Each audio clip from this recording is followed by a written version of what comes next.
Hey everyone, welcome to this episode of Kart Crazy. Next to me sits a number 3 golf cart that I've nicknamed the Intimidator. Although it has nothing to do with race cars or going fast for that matter, we're going to try to make it into something today. So come along for the ride, let's get started.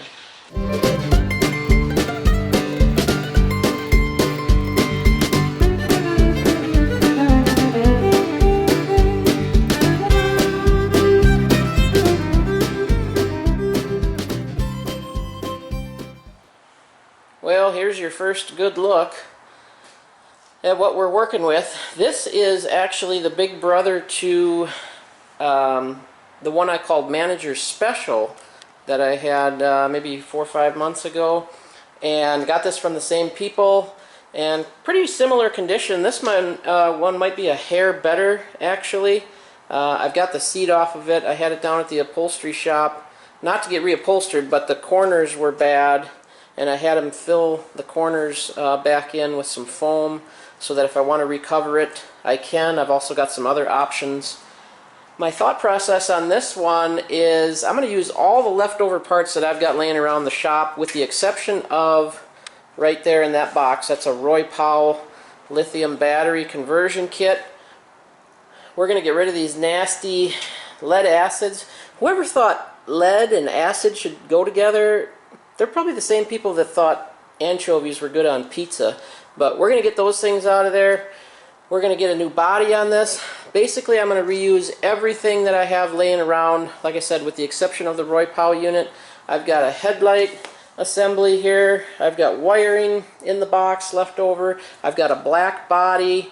I've got a black roof. I've got gray seats. This arm is bent. I've got new arms left over from another project. I've got wheels left over from the Flintstone mobile that I ended up switching out. So my thought is I'll just do a quick turn and burn on this one, make it into something nice for somebody, put a nice reliable lithium battery in there, maintenance free, kind of dress it up a little bit. You might notice I've got a new toy in the shop here. This is actually a car lift, and I've got the cart on here the wrong way, but that's the best way to make them work because they're too wide to drive on the normal way. So we'll play around with that a little bit, get it up in the air, get it stripped down, and then we'll push it back outside, pressure wash it, and kind of see what we've got to go with from there. I did put just a little bit of charge in the battery. You can see the light is kind of blinking on and off here. These batteries are basically toast. There's no sense in fooling with them. There is one newer battery in here that I might hang on to. Probably not, but take those to the junkyard. They actually pay 20 or 22 cents a pound for old batteries, and I've got a pile of them laying around, so we'll haul those in maybe later this week. And I know I'm rambling on and on here, but I'm just kind of throwing all my thoughts at you at once. I have some black seats. Well, here, I'll show you. This is a gray seat that was left over from my personal cart, which is sitting right here. I put aftermarket seats on there. And then I've got black seats in this box over here, left over from another project. So I thought maybe gray and black. Otherwise, I do have covers, black and maroon covers that I could throw over them. So let's do a quick walk around, see what we're working with, and then we'll get it tore down. Back seat, like I said, has got some bendage there. Definitely got some bent up brackets here. Not my first rodeo there. We'll deal with that. That shouldn't be too bad. Can't say it's a clean non-smoker. Obviously, we've got some cigarette butts in there. Not sure what that is. Maybe chapstick. Kind of a chewed up wheel strap. Some gloves. An old greasy rag. Nothing too serious there. The underbody, which is the piece that goes all the way across, isn't too bad from what I can see. There is a crack right here, but I'm probably just going to do the best I can with that. I don't really want to stick money into an underbody on this one.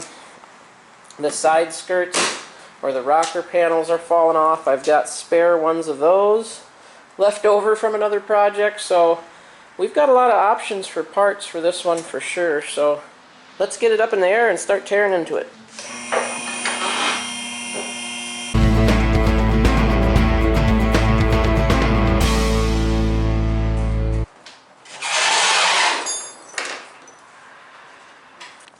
found out that it's a little heavier in the back than it is the front, so might have to rethink my setup on the lift a little bit.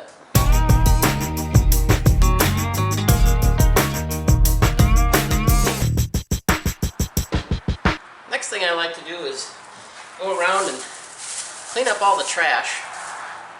I personally put gloves on because you never know what you're going to find in here, especially with old cigarette butts.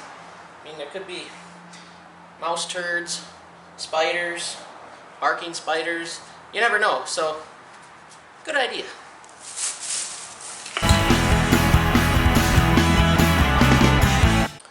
Alright, that went pretty good, so I'm going to pull it outside, or back it outside, I guess, and we'll get these batteries yanked out of here, and I'll do my favorite part, which is pressure washing. Get 30 years of grime and dust and dirt off, and I'm probably going to pull it down a little farther. I've got to get that floor mat out so I can clean the pedal area, and I got to run my wire harness through for the headlight, tail lights, and so on, and that's in this box. I think I showed you that, maybe not. Leftover harness from my personal cart, which I had named Phoenix. It used to be black, now it's white. And don't know if I'm going to do the turn signals, but I'm for sure going to do the headlights and tail lights. We'll see how involved that is. Shouldn't be too bad. Here we go.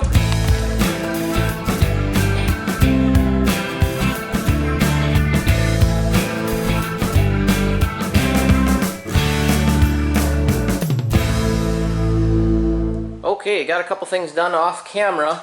Got it all pressure washed up. I think you saw that. Did get the dash area painted up a little bit. I did paint this rear underbody. It's not perfect. It's got some scratches, but again, this build is just intended to be with leftover parts. Not going to spend a lot of money on this one. I am going to do this, however. I was checking the front end out now that I got it up into my chin where I can work on it, but check this out. You see that?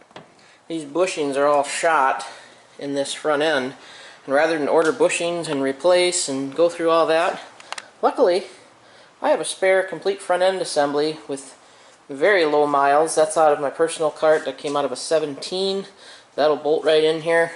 While it's up, I'll probably run the wiring for the headlights, maybe put the bumper on, and then we'll get it back down and start buttoning up a few other things. So here we go.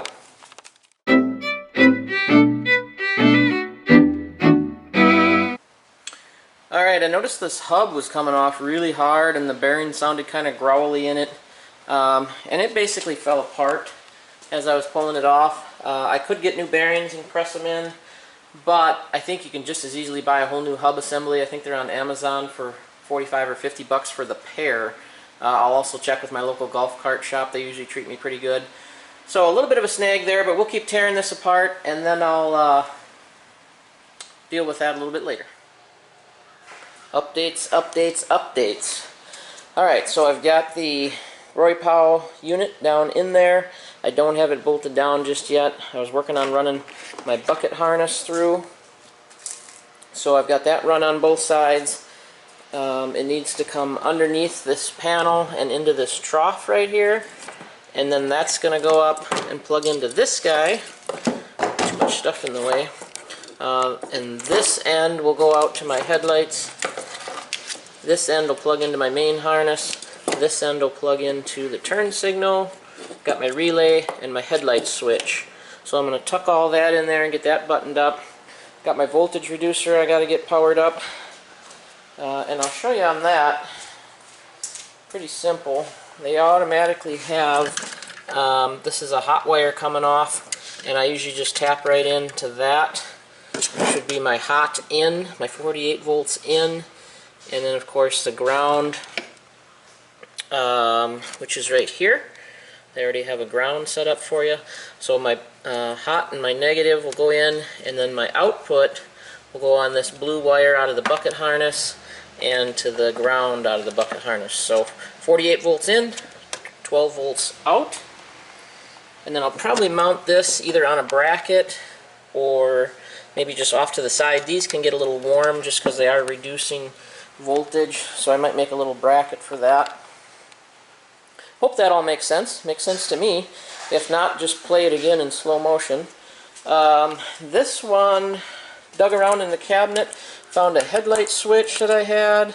I thought I had a horn, did some digging, and that's what's in that bag is the horn. So we'll be able to put all of that in this cart because on our turn signal switch, it's actually got a horn button and it's actually pre-wired for it in that harness, so why not throw it on there?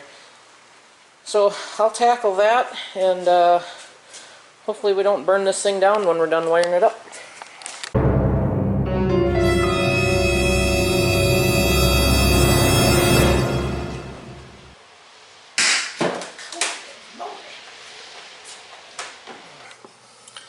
Okay, ladies and gentlemen, here's a lesson for you. Be very, very careful. Got my 48 volts in, and I was thinking this was my ground source, but apparently not, because it sounded like a 22 went off in here, and I'm glad I had it in the tow run position. I'm pretty sure I didn't do any damage, but man, did that scare me.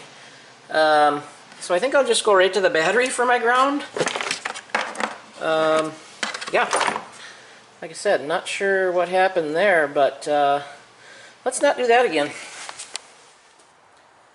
Well, running out of time to work on this today, so I decided just to throw the body and the wheels and stuff on, and that way at least I can move it around in the garage and get on to some other things I need to get done. So I'm going to just throw it together here and get back on to wiring and stuff another day.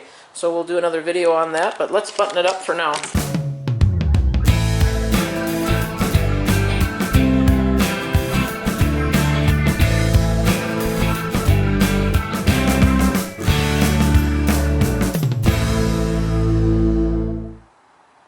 Well, in true Dale Earnhardt fashion, it's got to be black, right? Got the wheels on. Everything's just kind of temporarily on there. I needed the garage space, so I had to kind of clean up all these parts. I forgot the bumper over at the warehouse, so I couldn't get the front completely put together. Still need my side skirts, but wiring is basically done. When I gave myself third-degree burns with the Mishap, I think I burnt up my voltage reducer. So in the next episode, we'll show you the right way to wire a voltage reducer. I don't know what I was thinking. That is actually intended for that bullet connector right there, which we can't do because we don't have the factory 48 volt converter. So just a total brain lapse on my part. So hopefully the burn on my finger will remind me of that next time. Then we'll button up the wiring. I do have a fancier steering wheel I was going to switch over. Still undecided if I'm going to do the back seat kit or not. But just wanted to give you a good look, and next episode, like I said, we'll work on that wiring and tidying everything else up. So that's going to do it for this episode of Kart Crazy. We'll see you next time.